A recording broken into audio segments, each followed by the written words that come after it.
I hope you're all well. Today we are here to do my best books of the year. I've seen a couple of other people doing it this way round. I couldn't just pick a top 10, so I've decided to do my top 24 for 2024 with like 3 honourable mentions. Because they had the same ratings. Actually, 2 of them I just can't stop thinking about, and one of them had the same rating as like the last, I think the last 4 in this list. So we'll start off with the honourable mentions, and then we'll start off from book 24 right up until book 1. I'm intrigued to know what you think my number 1 pick is for the year. Let me know in the comments down below before you finish the end of the video. But yeah, without further ado, let's get on with it, because I don't want this video to be too long if I can help it. There are reading vlogs for all of these books, I'm fairly certain, so if I remember to do so, I'll try and link them in the description box down below, but I don't know how many reading vlogs that's going to be, because obviously this is throughout the year. But the honourable mentions that I do want to mention, the 2 books that I cannot stop thinking about. I truly got into my horror era this year, and I read quite a bit of horror, and the 2 that I can't stop thinking about, it's very clear I have a thing for haunted houses. But we've got We Used to Live Here by Marcus Cleaver and The September House by Carissa Orlando. This actually only got a 4.5 rating, but I've not stopped thinking about it since I've read it, and I think that needs to be bumped up to a 5. This did get a 5-star rating, but it was lower than these other books in the stacks. But again, can't stop thinking about either of these books. They were fantastic and I loved them both. And then the other book that did get the same rating as like the last 4 or 5 in this stack is Best Hex Ever by Nadia El Fassi. It didn't quite make it to the top 24. Unfortunately, this would be like book 25. So I did just want to give it its moment and mention this one. I absolutely loved this, and in the moment when I was reading it, it was friggin' incredible, and I just loved everything about this. I did get an ARC of it, so I was lucky enough to read it before it came out, and I now have 4 copies of it, including my ARC. So I loved this. It was fantastic. It was 5 stars. So those were my like 3 honourable mentions. There is a whole bunch. Like, I rated so many books. I think it was like a ridiculous number, like 57 or maybe even 86. I don't know why I've got those figures in my head. Books that I gave 5 stars this year. There was a lot, and I know my reading taste very, very well. I've mentioned this several times. I know my taste very well, and I'm an active DNFer. So you're gonna see me rating more books higher ratings than you will lower ratings, because I'll just DNF if I'm not having a good time. If I don't think it's gonna get anything more than a 3-star, chances are I'm gonna DNF it. So let's get into this list before I ramble on too much further. Book number 24 was Listen for the Lie by Amy Tintera. I really enjoyed this. I read it for the Goodreads Choice Awards video, and I read it for the audiobook category, and I'm glad I picked this for that category because it was a fantastic audiobook and I really enjoyed it. This is a mystery. We are following our main character Lucy, who has been accused of killing her best friend. She can't remember the night, so she doesn't know if she has or not. Some years have passed and she ends up coming back to town because there is a new podcaster that is taking on the mystery of what happened that night, and she kind of doesn't want to get to the bottom of it because she doesn't want to know if she did kill her best friend. Like, she hopes she didn't, but she's actually got doubts over the years. So it was really interesting. Loved the podcast element. The audiobook was fantastic. Would highly recommend. This was book number 24. Book number 23 was another ARC that I got, and it was Train in the Heart by Paisley Hope. I absolutely loved this one. This was fantastic. It is a cowboy romance, and we're following Wade and also Ivy. I was feral for Wade Ashby. He is something else, and I was absolutely feral for him. This book was fantastic and I just loved it so, so much. It is the second in this series and I'm excited to see what comes with the 3rd book. But in this one, we're following Wade, who's got the weight of the world on his shoulders. He's trying to keep his family's ranch going and he's feeling the pressure a lot. And Ivy starts at their ranch new as a new worker, and she really gets under Wade's skin for some reason, but very quickly it becomes a little bit more than that, and I absolutely loved this. This book was filthy, absolutely filthy, and I loved it. I lived for every single second. Obviously all of these books are 5 stars, I don't need to say that. But book number 23, Book number 22 was another horror, and it was episode 13 by Craig DeLuey. This is another one I've not been able to stop thinking about. It's also another haunted house book, but the audiobook for this was so insanely good. We are following a podcaster, TV reality show crew, and they go to this haunted house to check it out. It's a husband and wife that run the TV show, and then there's the rest of the crew as well. Now, she doesn't believe in the paranormal. Yeah, she doesn't believe in the paranormal, but he does. And she's kind of getting to a point where she wants to tell him that she doesn't want to do this anymore. Like, she's happy for him to continue doing it, but she kind of wants to quit. But they do like this house, and it all goes very, very, very wrong.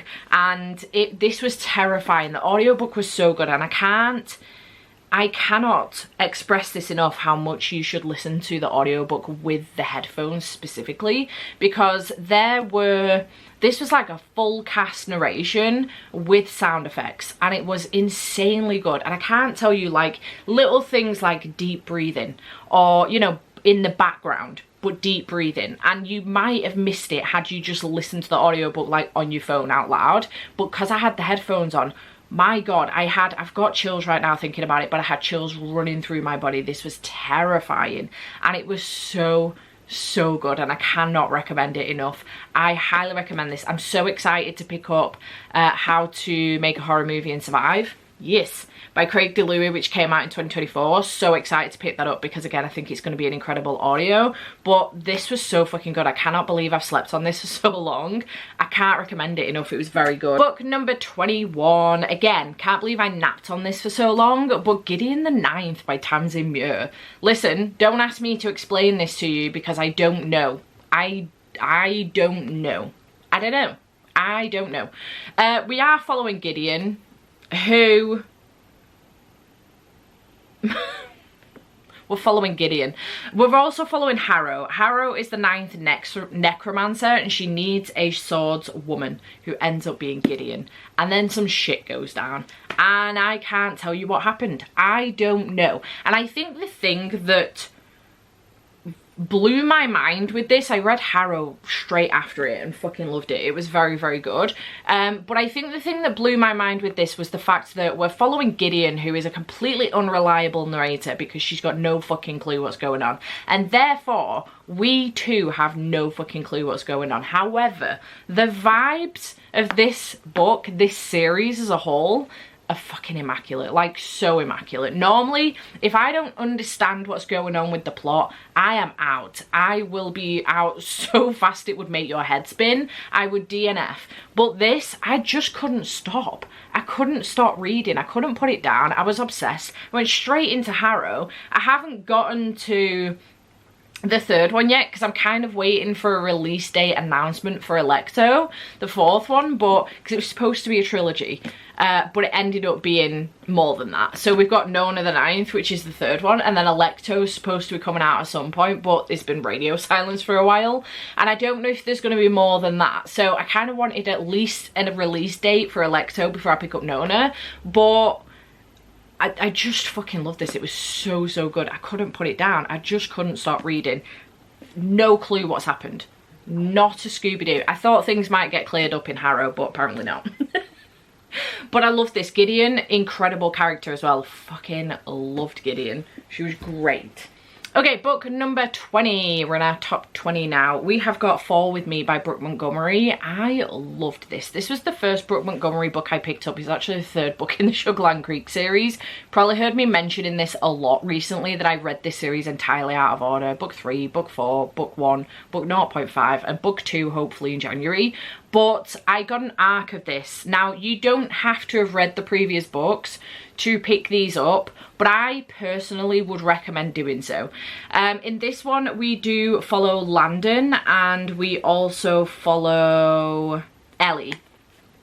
And we start off with Ellie, for some reason, hating Landon. Landon is one of the siblings for the Hollis family on Sugarland Creek Farm, and Ellie, we start off with her like hating Landon, and slowly but surely we find out the reason. And then an accident happens, and Ellie completely loses her memory. She gets amnesia, and she doesn't obviously she doesn't know that she hates Landon, and for some reason when she comes round, at this point Landon's got like huge feelings for Ellie. He's really into her. So when she then comes round, Landon's waiting to check that she's alright, and very quickly her comfort person is Landon. But he doesn't know what to do with this information because for the longest time she's hated him.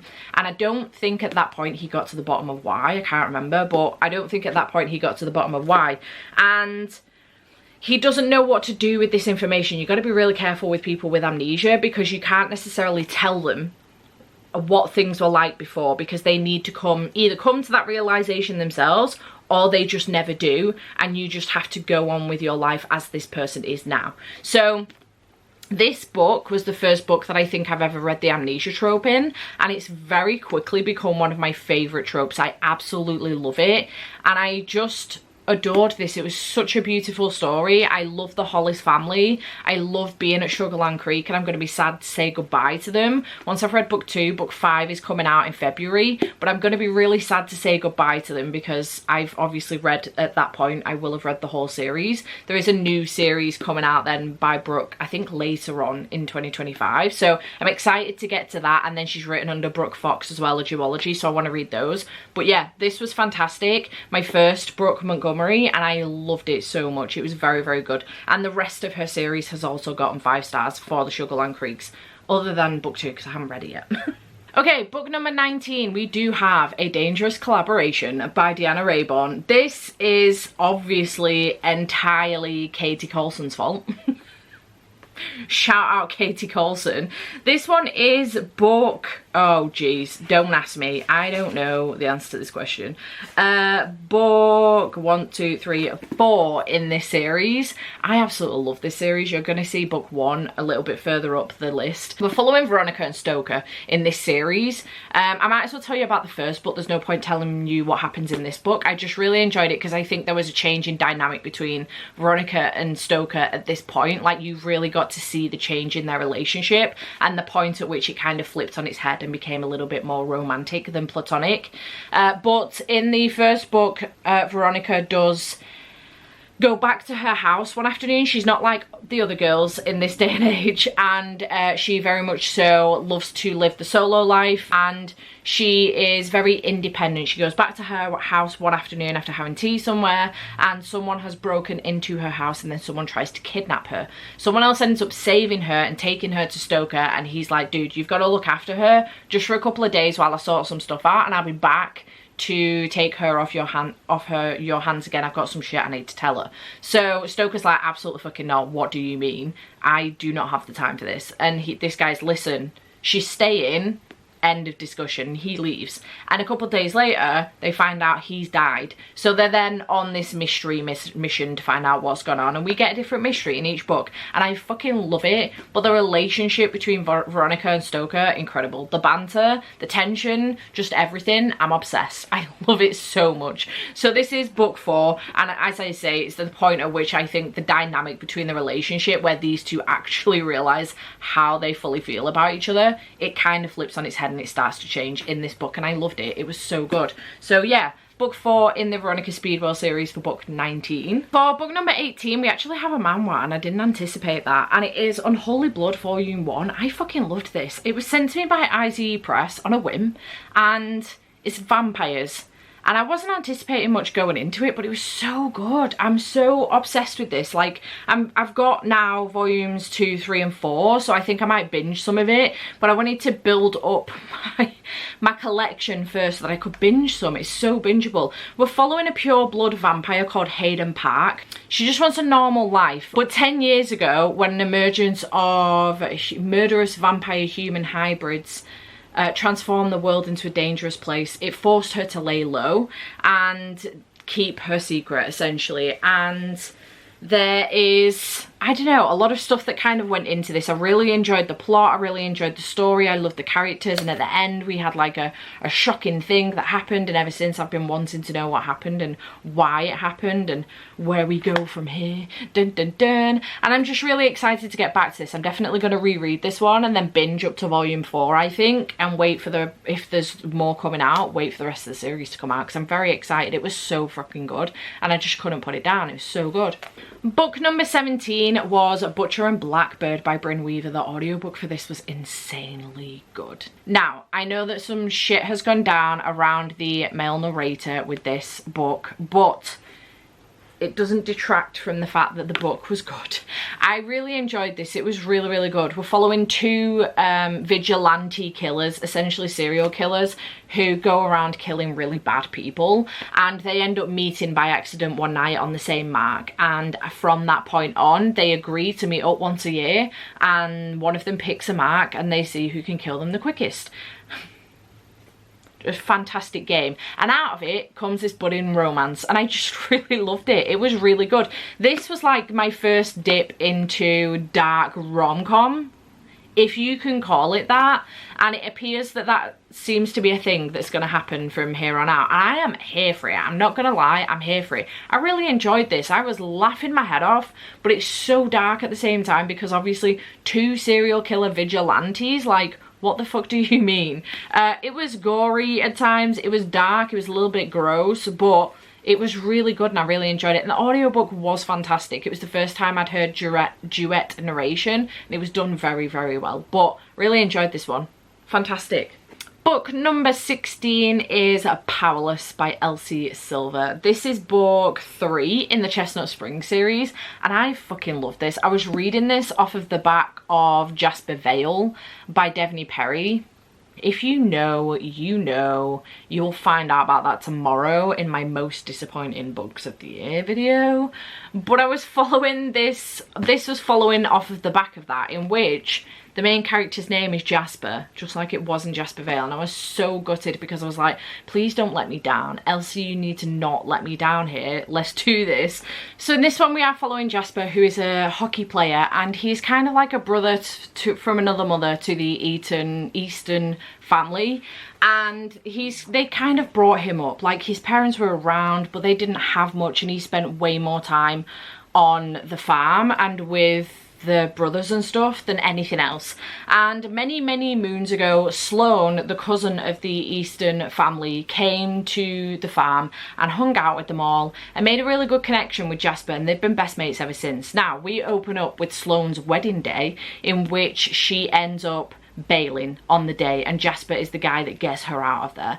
So she ends up bouncing that day. Jasper finds out some information about one of the Easton boys, one of his best mates, and the pair of them make a decision that together they will go off and have a little bit of a break and hang out with each other and just kind of take in exactly what's happened. She's run away from her wedding, he has found out this information about this guy that's essentially like his brother, and they're both just kind of taking this information in and essentially kind of helping each other heal, and a relationship builds. And you know me, I love a good friends to lovers, and this was fucking adorable. I loved Jasper in this. Sloane was such a sweetheart, and it was just really nice to like be with the Easton family but not be with the Easton family, because obviously Sloane is related but she's not one of the siblings, and then Jasper is, you know, adopted into the family, if you like. So it was just really cute, and I absolutely loved this. It was so good. Book number 15 is a book that I don't think I've shut up about all year, and it is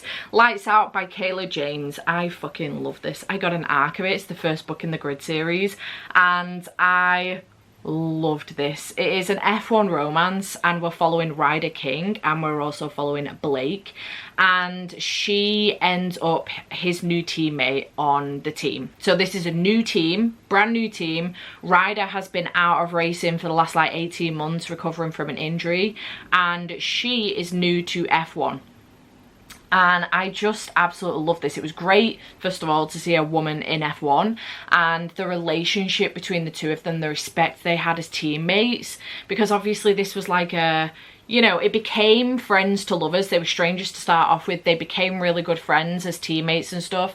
And then it became a relationship and they became lovers. But it was like forced proximity, but also, you know, they shouldn't have really been dating because they're teammates.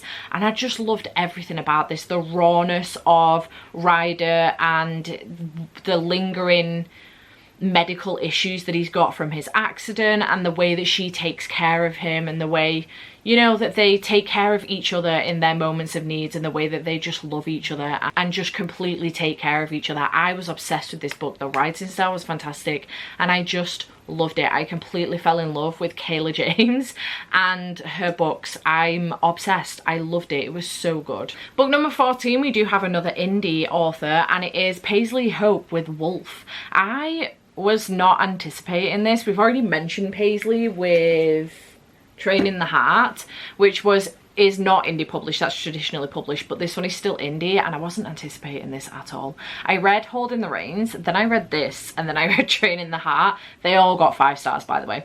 This one is a motorcycle romance, like a motorcycle club romance, and we're following Gabriel, aka Wolf, and we're also following, what the fuck is her name? Brinley. Brinley ends up in town. She has a best friend who is getting married to one of Wolf's guys in his MC, and she's concerned about her best friend, and then they end up meeting and some shit goes down. It's very dark. This is my first dip into like knife play and stuff like that, so it was a surprise, but I just loved the badassery of this. Like, Brinley is a complete fucking badass, and I loved her, like viscerally loved her. She is such a goddess and a queen. And Wolf, Gabriel, obsessed.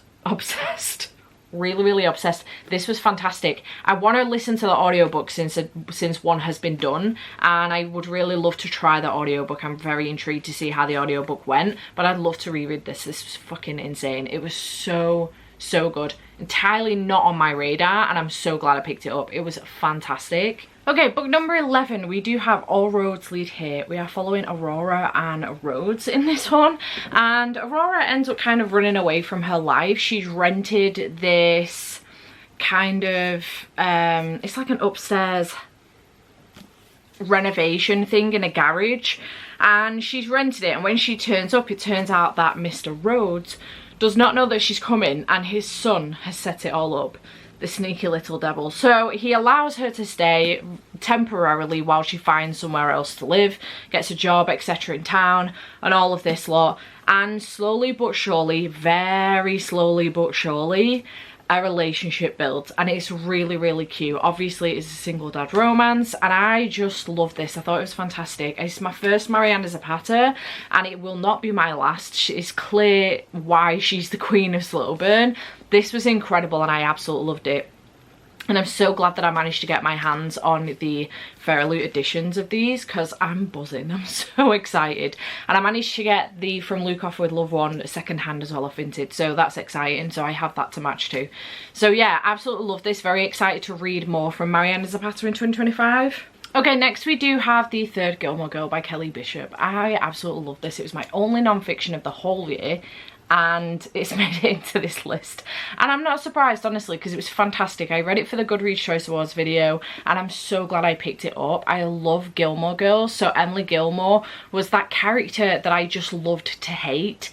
She was, so she, you know, she had sweet moments, and she was a bitch for the majority of the time, but as you got to know her character more, you completely understood why. And this book was fascinating. So fascinating to learn about her life and what she's been through in her life. Absolutely fascinating. She is an extraordinary woman, and her story is incredible, and I cannot recommend it enough. The audiobook is so good as well, because she narrates it herself. So if, you know, you like to listen to Kelly Bishop yap, then this audiobook is for you for sure. But I loved this, it was fantastic. Okay, book number 11. I already mentioned this book, but it is A Curious Beginning by Deanna Rayborn. It's book 1 in the Veronica Speedwell series, and I've already explained what this book is about. But again, this is Katie Coulson's fault. I read it for Katie Coulson Taste Test, and I fucking loved it. And ever since, I've been binging the series. I haven't binged it to the point that I finished it, but I did make it up to book 5. So I've got book 6, 7, 8 left, and then when book 9 comes out in paperback, I will get that one. But yeah, I loved this. It was so good. Okay, top 10.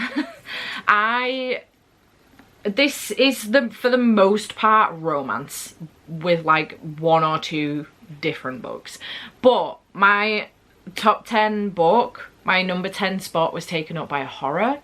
I fucking loved this book. It like really, really messed me up. And this was one of the books that made me realise that I want to physically read more in the future as well, especially in like 2025, get into reading physically more often, because there's a lot of books on my shelves that I'm holding off on picking up because there's no audiobook for them. And I can't keep hanging on hoping that there's going to be an audiobook for everything, because there won't. So this book made me realise that, and then, I'm not joking, about a week and a half later the audiobook came out on BookBeat, and I was like, are you fucking joking me? Had I held out any longer, I might try and reread it with the audiobook and see how good it is. I'm interested to see how good it is with the audio. But the book in question is Incidents Around the House by Josh Malerman. This is not my first Josh Malerman. I was going to lie to you and say that it was. House at the Bottom of the Lake is my first Josh Malerman, and I really enjoyed that one as well. But I really do want to read Bird Box because I've really enjoyed the movie, so I want to read that one. But this was so good. It's told from the perspective of a little girl. She's 8 years old. She's called Bella, and she lives with her mum and dad, but she also lives with other mummy as well, which is like this entity in the house. And it started off in the wardrobe and then started making its way further and further into the house, and it keeps asking Bella if she can go inside her heart, and Bella's like, no. She can see that there's something not quite right about it. She doesn't mind hanging out with other mummy, but she can see there's something not quite right going on here. And as you progress further into the book, other mummy starts to become more and more like aggressive in the way that she's asking, and she starts to move around the house a bit more. She's not just in Bella's room anymore. She's gone from the closet into Bella's room, and then she's around the house, and then she's leaving the house, and it just is terrifying, absolutely terrifying where this story goes. But it's told, with it being told from the perspective of Bella, an 8-year-old, it's told in like this writing style, which makes for very quick, easy reading. Now I know for a lot of people it's not worked for them, but for me, for some reason, I think it just added to the eeriness of the story. And it got to a point where this is only one of a handful of adult horror books that have actually terrified me. For the most part, middle grade horror terrifies me more than adult horror. This is only one of a handful that have done it, to the point that I couldn't read it at night time, and I barely looked at my wardrobe for like the whole time I was reading this book. I couldn't. I was terrified she was going to come and visit me. I was really, really nervous. So it scared the shit out of me, and therefore deserves the number 10 spot on this list. I loved it. It was great. Okay, next we've got a book that was my number 1 spot for a while. Actually, I got an arc of this and I read it in the January, but it was Fate Inked in Blood by Danielle L. Jensen. I fucking love this. This was so good. It's Norse mythology, and I clearly get on with Norse mythology more than I do Greek mythology. Greek mythology just does not work for me, but Norse mythology does, and I bloody love this. We're following Feyre, and she has like some magic in her that like the majority of people do. But she has this like magic in her, and she's in this marriage that she just does not want to be in. But she ends up finding herself in a situation where she's having a fight to the death with this mysterious stranger that she's had a little bit of a flirt with on the beach. And she ends up managing to be able to protect herself. He's got this, the magic in him is that he can wield this axe and it will be on fire, and it's fucking wild. She ends up managing to protect herself, and it turns out she's a shield maiden. Now Bjorn, the guy who she was fighting with, his father decides that he's going to take Feyre with him and use her to be his shield maiden in this war that he's got himself into. And slowly but surely a romance builds from this, and I absolutely loved it. I loved the dynamic between Feyre and Bjorn. I loved the forced proximity, but also, you know, they couldn't really be together because of the situation that she was in. I loved how fierce and badass she was. I kind of hated that she'd gone from this situation with her husband where she was tied down to this guy she didn't want to be with and he was a dick, but then she ended up in another situation where she was tied down to this guy she didn't want to be with and he was a dick, and I kind of hated that. So I'm intrigued to see where the series goes, but I just loved this. I loved the world building, I loved the magic system, I loved Bjorn, I loved Feyre, so I'm excited to see where the rest of the series goes, and I cannot wait for the next one. But yeah, absolutely loved this. It was very, very good. Next we do have Lights Out by Nevessa Allen, another Lights Out, the second one for this video.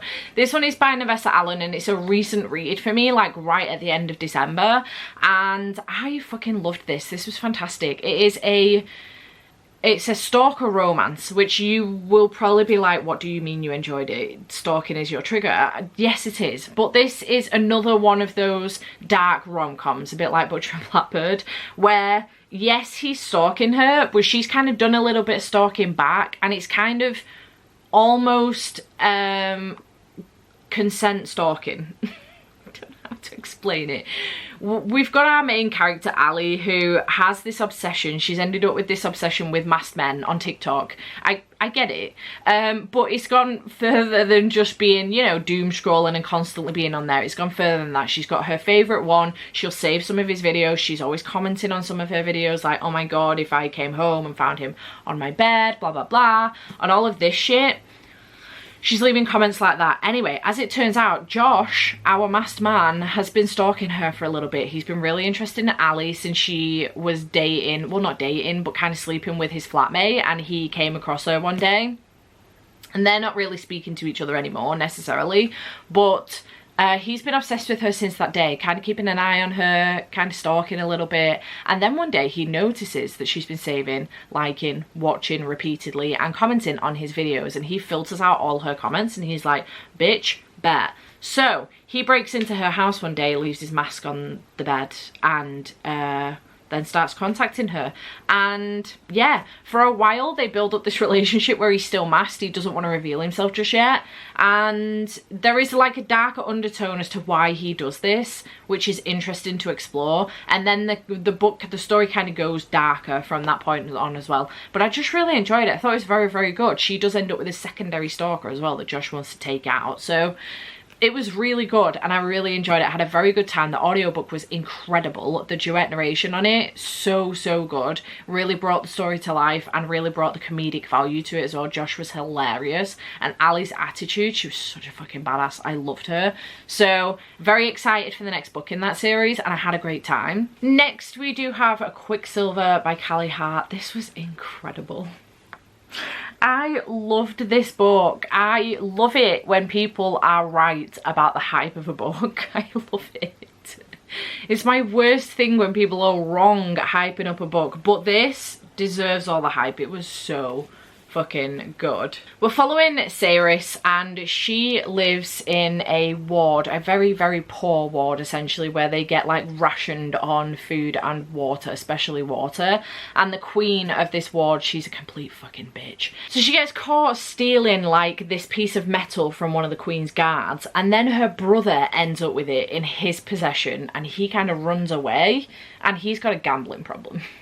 But he kind of runs away and he gets caught by the Queen's Guard, and she's like, no, it was me that did it, I'm sorry, like, please don't hurt my brother, blah blah blah. And she kind of gets sentenced to death. Now right on the precipice of her being killed, a portal opens up and out walks Death himself, Kingfisher, who is a Fey warrior, and he ends up taking her with him.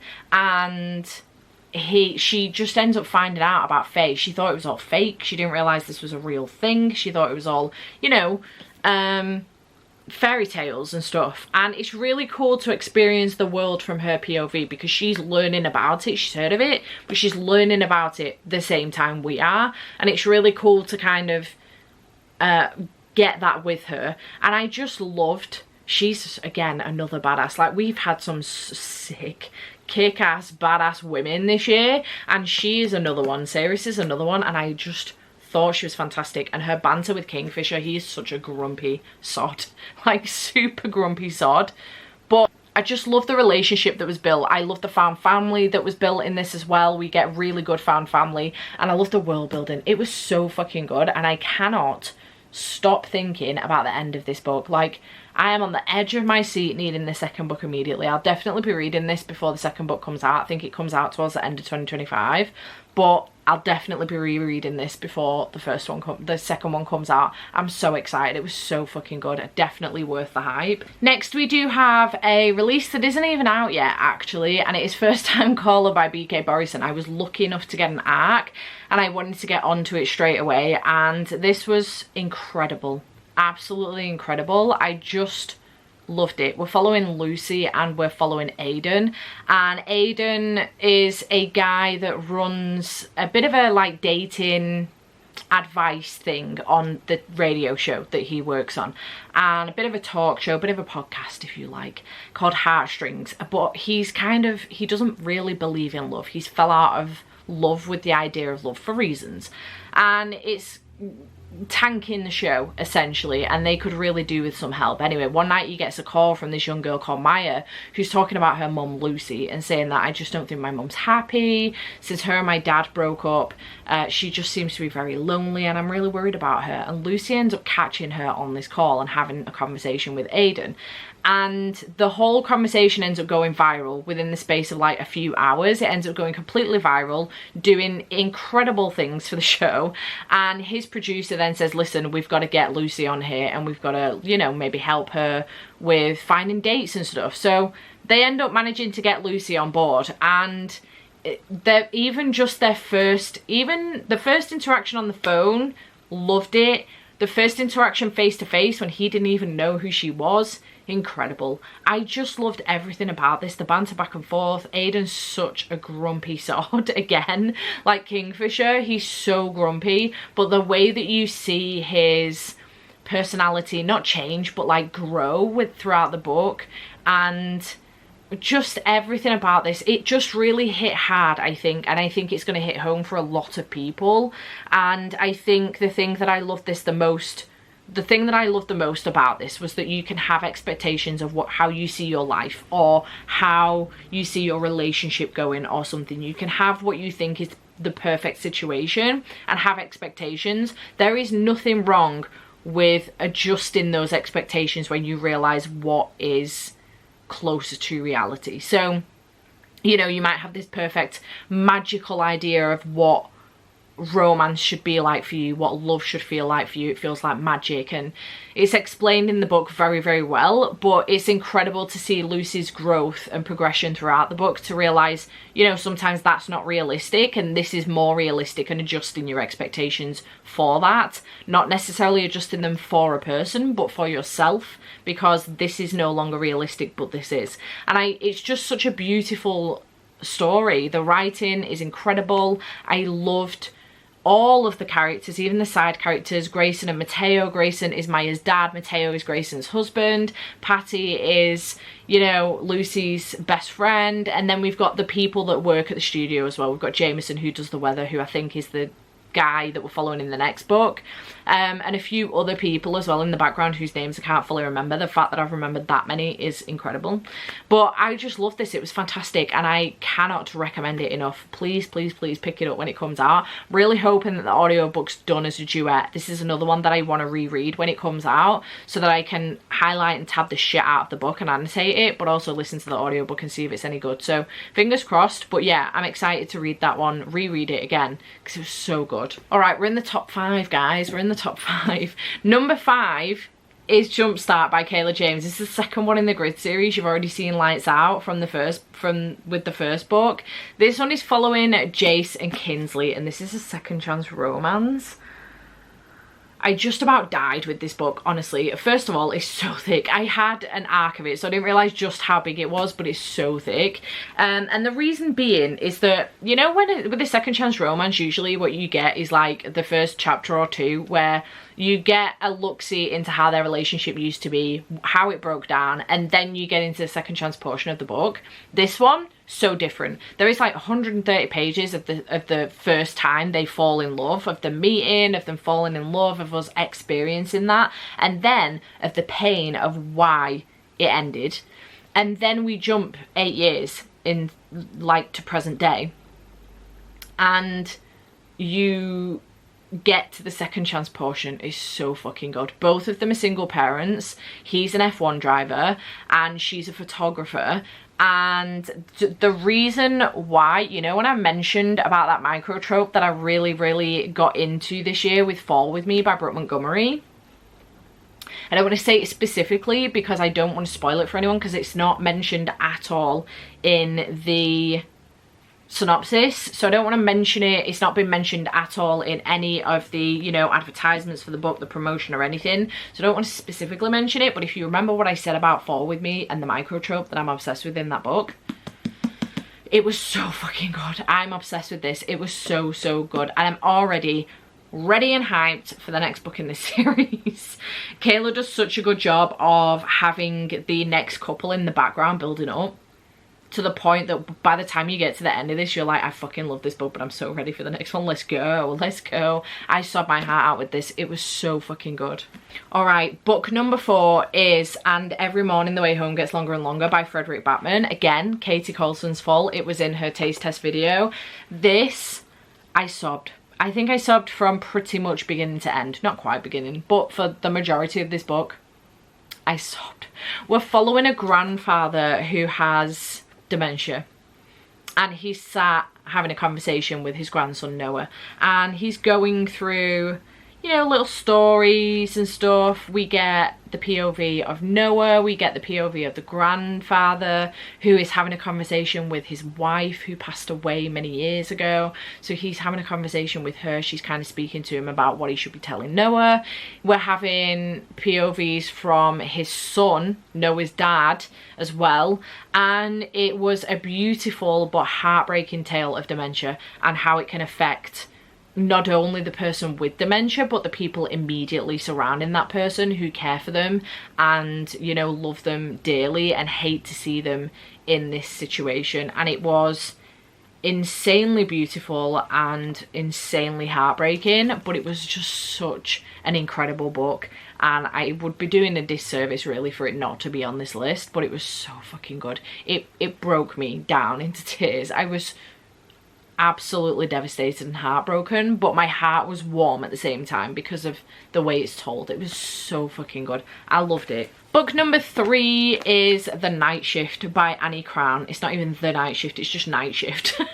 I read this for literature. I think it was in February or maybe it was August.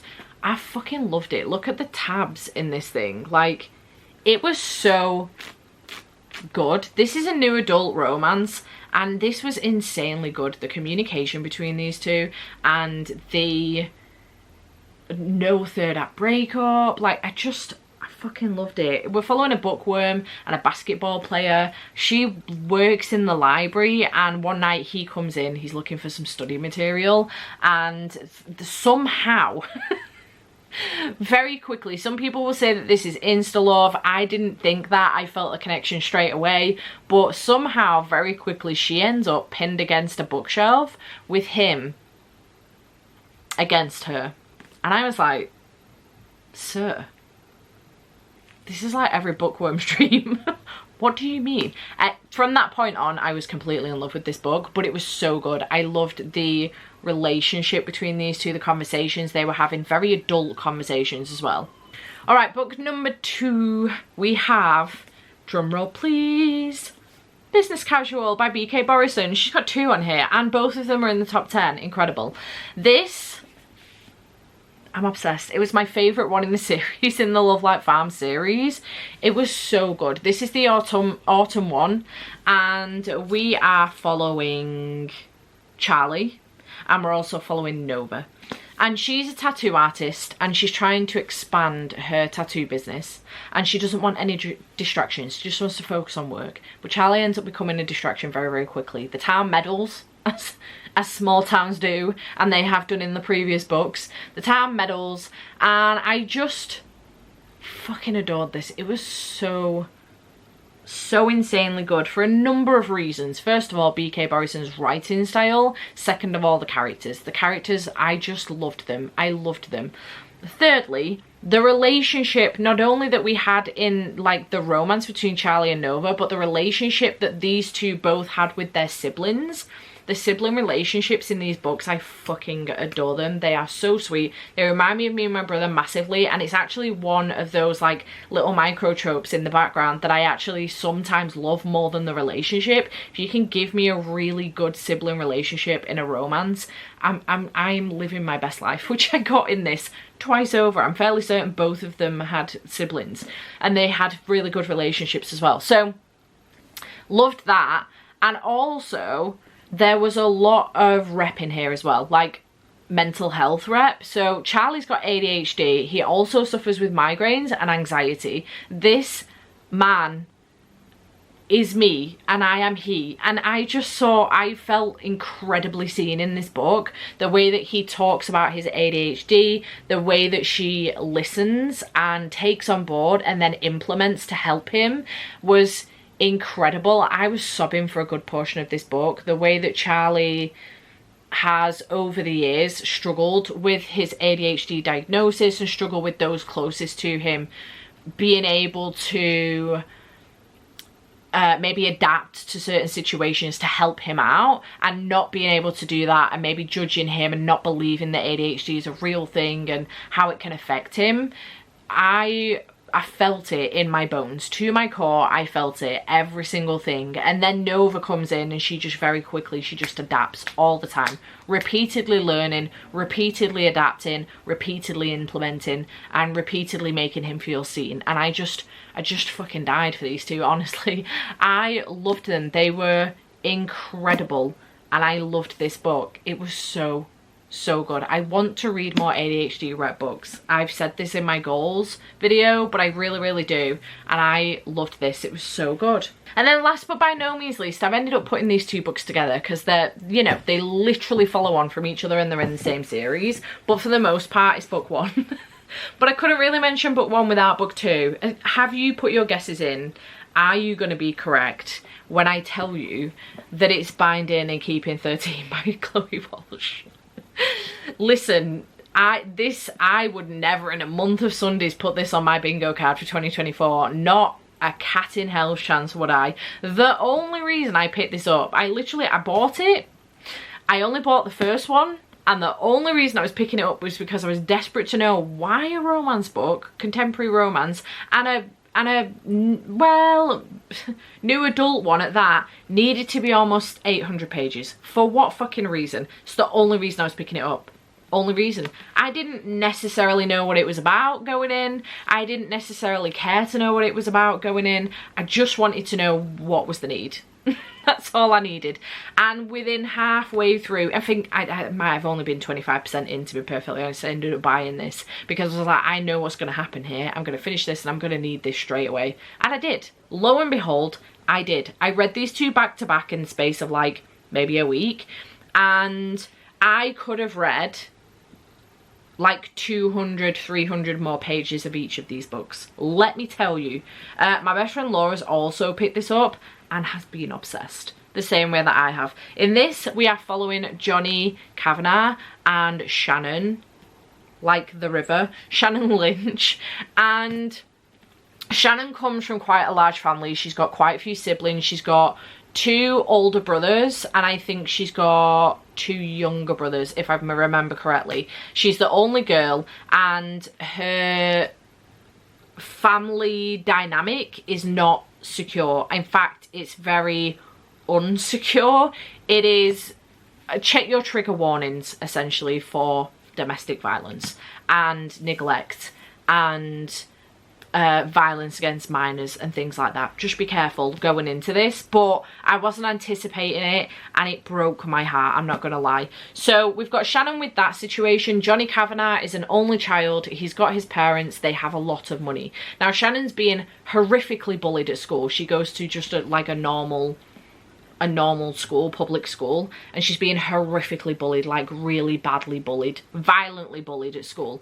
And her mum's like, I've had enough of this fucking shit. I'm going to take on extra shifts at work. We're sending you to the private school where your friends go. She's got 2 mates, best mates, and her friends go there. So she ends up going to this private school. First day, she ends up running into Johnny. Fucking literally, like he hits her with his rugby ball straight in the face, and she ends up having to go to the nurse. He takes her to the nurse and she's sobbing, like really upset, and he's like, I'm so sorry, I didn't mean to. He's obviously no idea of the past that Shannon's got. Her mum comes in fucking fuming. I cannot believe it, first day of school and she's already being bullied, and by a boy nonetheless, and all of this shit. Anyway, it kicks the fuck off. And these two end up building this very much so budding friendship, very platonic. Johnny is 17 if I remember correctly, and I think Shannon is 16 when we start the book. By the end of this book, or this book, I can't remember, Johnny's 18, she's 16. 17? I can't remember how old Shannon is, actually, when we get into this. A lot of people have kicked off about the fact that she's underage, but nothing in the way of that happens until she isn't underage, if that makes sense. And even then. But anyway, listen, Johnny and Shannon buried deep into my soul, and I have not been able to get them out since. I felt like Shannon's big sister. I wanted to protect her with the whole of my heart, and I just wanted to crawl into the book, murder the whole world that ever hurt this girl, like literally set them on fire. I've never been so violent in my thoughts before. I wanted to set the world on fire. I truly did while reading this. It really buried itself in my soul. I was like really violently, aggressively wanting to burn the whole world down, because for what reason? She is the sweetest being on the planet and she has the shittest fucking life until she meets Johnny Kavanagh, and I just loved it. I loved it. I absolutely loved it. Johnny's parents, the Kavanagh family, oh my god, sign me up. I want to be part of Johnny Kavanagh's family. Like, honestly, his parents are the most loving human beings on the planet. And Gibbsy, Johnny's best friend, I fucking love that man. I'm so excited for his book, but I'm also nervous because I've seen some mixed reviews about Taming 7, which is his book. So I'm a little bit nervous about that, but I just fucking love Gibbsy. I think he's fantastic. I am excited to get to Joey and, oh my god, of Aoife's book. I'm excited to get to theirs, which is Saving and Redeeming 6, and then Taming 7 is Gibbsy's book, but I'm really excited to continue on with the series. I just haven't had the mental capacity to do so yet, but I love this. I desperately want to give this, honestly, I would have to find the time, desperately want to give this a reread and annotate the book, because it was just incredible. It changed my life, honestly. I'm like, that seems very dramatic as a 35-year-old woman to be reading about, you know, a couple of kids that they're not really kids, to be honest. The shit that they're both going through, they're not really kids, but it seems quite dramatic to say that these books changed my life, but they truly did. Like, I just wasn't expecting it, and this book got 10s across the board on Corpile, let me tell you. There was nothing wrong with it. Nothing wrong with it. It wasn't too long. In fact, it could have been longer. The characters were incredible. The atmosphere was phenomenal. The fucking audiobook as well, with the narrators both being Irish. I just loved it. It was so fucking good. I loved it. I loved it. I don't know what to tell you. It changed my life. Loved it. This is my favourite book of the year. It's my favourite series of the year. Binding 13 is my favourite book of the year, but in general, obviously you can't really have one without the other. So yeah, my favourite book of the year. Were you correct? Did you guess correctly? Let me know in the comments down below. I highly anticipate this is going to be a very long video. I had to stop halfway through because I'm doing sprints with patrons, so I had to stop halfway through to do a chatty bit with my patrons, but I anticipate this is going to be very long. I'd say sorry, but I'm not. So I hope you enjoyed this video. Chat to me in the comments down below. Do you agree or disagree with any of my top 24 or my honourable mentions, the 3 that I did mention at the beginning. Did you guess correctly with Binding and Keeping 13 and or Keeping 13? Let me know in the comments down below. I hope you have enjoyed, and I will see you tomorrow for my most disappointing books of the year. You're going to enjoy it, I hope. Bye for now.